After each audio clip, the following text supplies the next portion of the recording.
네, 안녕하세요, 로스입니다. 네, 오늘 제가 나누고 싶은 것은 말씀을 읽다 보니까 하나님께서 진짜 이 학생들을 나한테 맡기신 양들이구나라는 것을 제가 마음 가운데 더 진짜 그게 맞구나라는 확신을 갖게 되었던 순간이 있던 것 같습니다. 말씀을 읽으면서. 그래서 양들이라 하면 저희가 생각할 때 진짜 음, 잃어버린 한 양을 찾으러 가시는 그 예수님을 생각할 때 내가 진짜로 그 아이들을 그 한 명 한 명을 양처럼 대하고 있는가를 돌아보게 되는 것 같더라고요. 같은 맥락에서 한 어린 양, 맡겨진 양이기 때문에 아이들을 대할 때 진짜 아이들 마음 가운데 살아계신 예수님을 바라보는 게 되게 중요한 것 같고요. 그리고 진짜로 그 성령님께서 관계 가운데 정말 그 주도하시고 교통하셔야지만이 저와 학생들의 마음 가운데 그런 번딩 같은 게 생기고, 그리고 그 통로를 통하여서 내가 사랑을 줄 수 있는 거구나를 여실히 느끼는 것 같습니다. 그래서 오늘 같은 경우도 한 남자아이가 있습니다. 저희 이제 남자아이가 있는데, 이 남자아이가 밖에서 학교를 일반 학교 고등학교를 다니다가 이제 들어온 지 6개월 정도 됐습니다. 1년인가요? 1년 되네. 1년 되어가는데, 내가 아이가 밖에서 그런 입시와 그런 경쟁 사회에서 살면서 상처를 많이 받고, 또 부모님도 본인을 좀 사랑하지 않는 듯한 그런 심리적으로 위축되는 그런 상태에서 왔는데, 그러다 보니까 오히려 그런 마음 아시지 않습니까? 그러니까 내가 이게 잘못된 건 알고 있는데 그렇다고 해서 여기서 벗어나고 싶진 않아.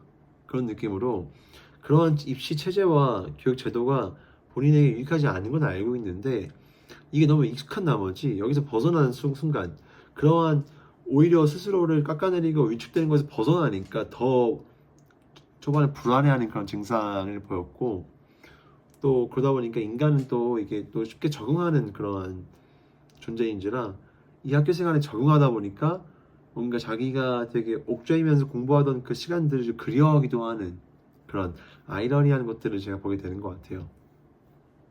그래서 그런 것들을 볼 때 사실은 되게 중요한 것 중에 하나가, 넌 그러니까 뭐 누구누구야, 너 여기 학교 입학한 지 얼마나 됐는데 아직도 그때 그 시절의 기억과 것들을 뭐랄까 거기서 자유해져서 그 시간들 가운데 하나님께서 함께 하셨고, 다만 내가 하나님을 바라보기보다 나의 만족과 그 시험 점수와 경쟁을 통해 나의 가치를 그렇게 그런 방식으로 가치를 이렇게 인정받으려 했던 마음들을 회개하면서 나아가야지, 왜 계속 거기 머물러 있는 것처럼 보이냐, 이렇게 다 같이 것도 필요할 수 있겠으나 더 중요한 건 이 아이가 나에게 맡겨진 영혼이자 양이라는 그 사실을 전제하고서 대화를 시작하는 것이 정말 큰 차이를 나눈다는 것을 알게 됐습니다.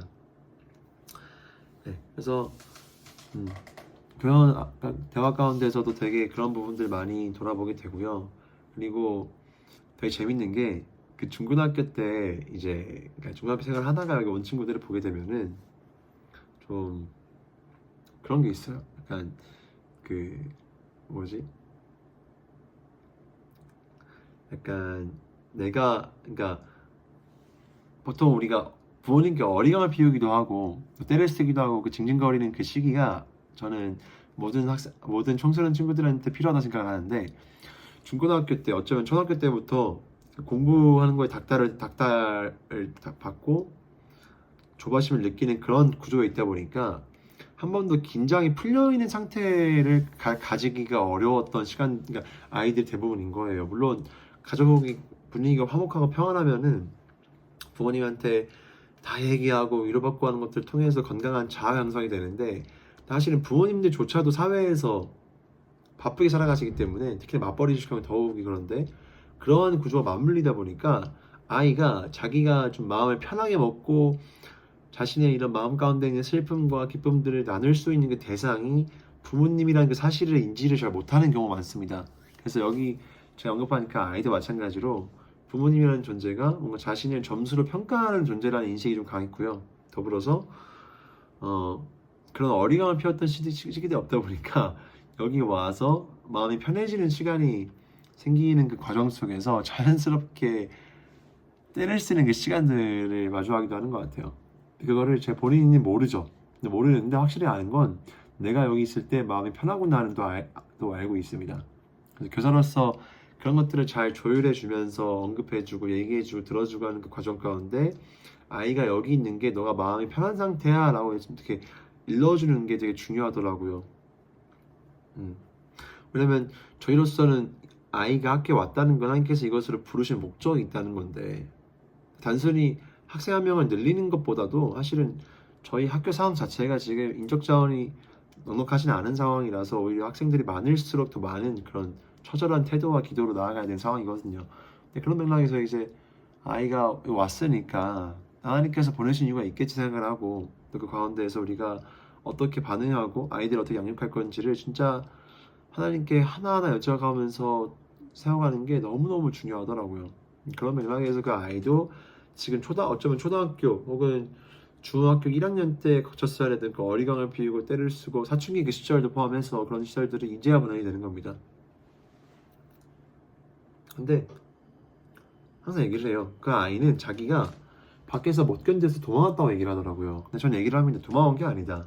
하나님께서 너가 정말 너의 그 색깔 하나님께서 창조하실 때 너한테 불어넣으신 너만의 그 짙은 색깔을 드러내시기 위해서 이것을 보내신 거다. 그걸 잊지 말자라 얘기를 하면서 양육을 합니다. 그런 맥락에서 사실은 많은 성인들이 사회에 나가서 이런 시간을 거쳐요. 이제는.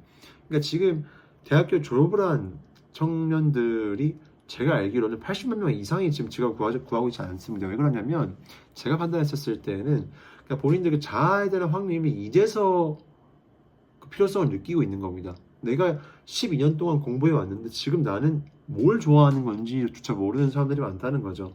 근데 중요한 건요, 지금 직장을 가진 사람들 중에서도 뭔가 자기의 가정을 꾸리거나 혹은 생계를 유지하기 위해서 혹은 돈을 많이 벌어서 무언가를 이루고 성취하고자 하는 욕심도 분명히 건강하다고 판단을 하기 때문에 직업을 가지고 있는 사람들조차도 본인이 뭘 좋아하고 잘하는지 모를 수도 있어요. 혹은 좋아하고 잘하는 거는 취미에서 그치는 게 오히려 좋다라고 얘기하는 사람들 많습니다. 그거를 제가 부인하는 것은 아니나 하나님을 믿는 사람들은 본인의 갈망과 하나님께서 이미 허락하신 그 desire, 갈망이 뭔지 내 안에 넣으신 내가 사랑하는 것들을 통해서 하나님 사랑을 드러낼 수 있다는 그 성경적인 가치관을 빗대어 볼 때 난 어떠한 사람인가를 보는 게 되게 중요할 것 같다 생각이 들었습니다. 그래서 여러분들도 그런 삶 살기를 간절히 기도합니다. 감사합니다.